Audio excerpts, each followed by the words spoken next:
Alan Mitrovic is chairman of the National Rally Competitors Association, and it shows. He listens to his navigator. The rally had now well and truly moved into the super-fast and spectacular stages in the sugarcane fields of northern Natal, and the competitors were revelling in the conditions. After 10 stages, Damso and Bonafide were in their stride and controlling the pace from the front, taking 8 seconds off Habik and Judd. The overall lead was now up to 1 minute and 11 seconds.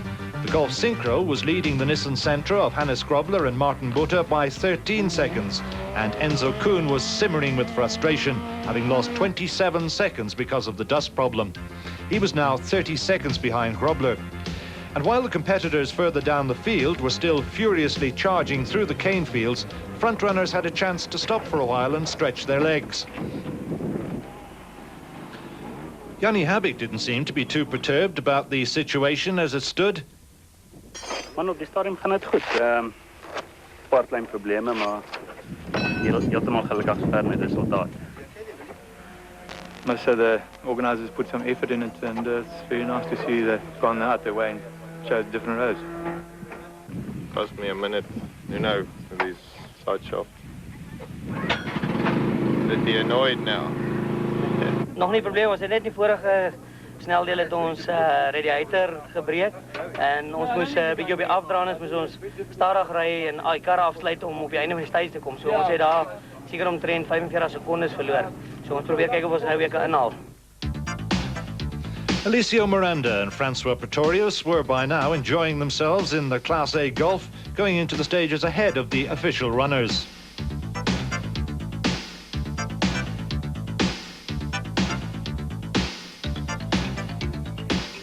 But all eyes were on the dominant team in South African rallying. Leading by more than a minute with 4 stages to go, the awesome combination of Damso, Bonafide and Toyota is something to behold. Jannie Habik and Douglas Judd were still pushing their Volkswagen Golf Synchro as hard as they could, but at this stage of a rally you don't want to overdo things and fail to finish. All you can do is hope that the opposition picks up some bad luck. Looking better and better as the rally progressed, Enzo Kuhn and Guy Hudson must rate as one of the favourites to win a rally overall this season. They won stage 11 in fact and looked like they wanted some more. Still in third position overall, but only 9 seconds behind Habik and Judd, Hannes Grobler and Martin Butter were putting in everything they had to try and wrest that second place away from the Volkswagen pair.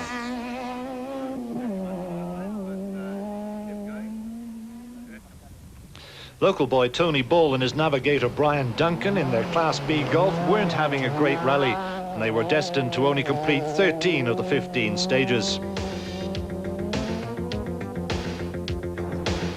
Looking back at some of the private teams who are members of Team Total, Alan Mitrovic and Mike Burrows, both enjoying the smooth, fast roads while lying 8th in Class C, while the same could be said for Brian Loopstra and Dave McGregor, who were lying 2nd in Class B.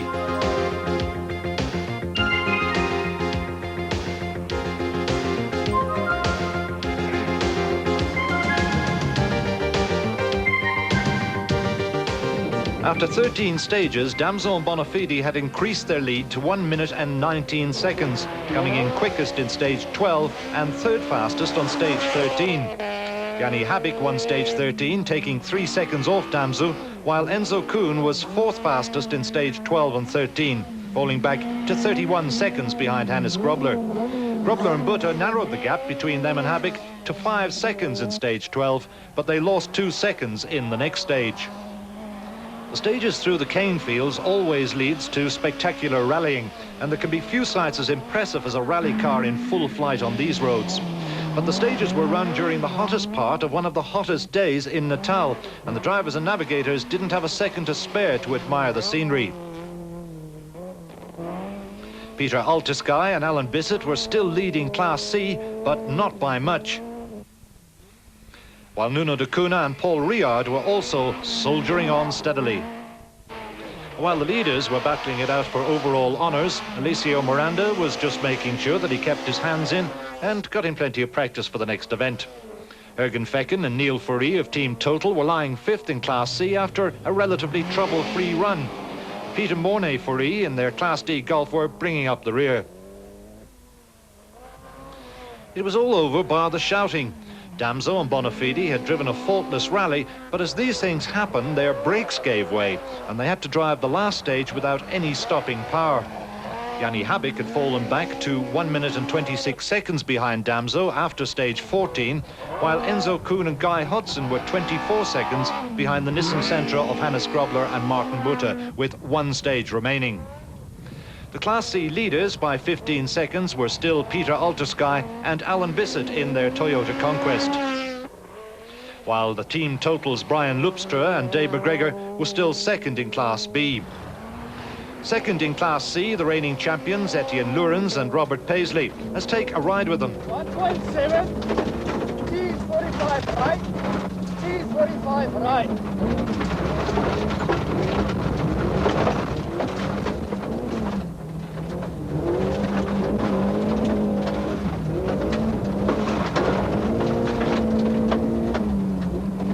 Next instruction, T45 right. Nuno de Cunha, who's a businessman from Middelburg in Transvaal, and Paul Riard were trailing the Ford Laser going into the last stage of the tour. Team totals, Hergen Fecken and Neil Fourie were still lying 5th in Class C and 11th overall, trailing Tjaart van der Walt and Cindy Harding by about 30 seconds. Alan Mitrovic and Mike Burrows, also from Team Total, were lying 8th in Class C and 16th overall. But ultimately, no one had any answer to the domination of the Toyota Conquest team, making it 2 in a row in the Tour de Total. Damso and Bonafide will be very pleased with this performance, which sets them up nicely to retain their national title.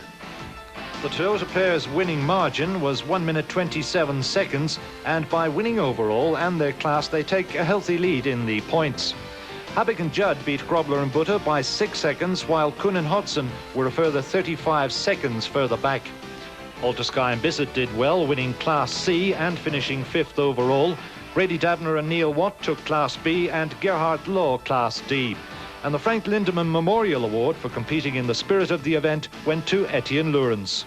Ek dink is 'n goeie ding wat hulle ingestel het en juis oor dat Frank so in die privateers in was. Ek dink dit is 'n aansporing vir ander privateers om dit wel ook te gaan probeer. Ik meen, dit is moontlik. Mense kan maar sny hierso en sny daar en alles is moontlik as mense net wil, jy weet. Mense hoef nie in 'n hotel te bly nie, jy weet. Kan maar net inslaap, dit is lekker. 'n Bietjie koud partykeer as jy in die mountain trail gaan ry. Maar ek dink dit is baie oulik van tyd om so iets in te stel.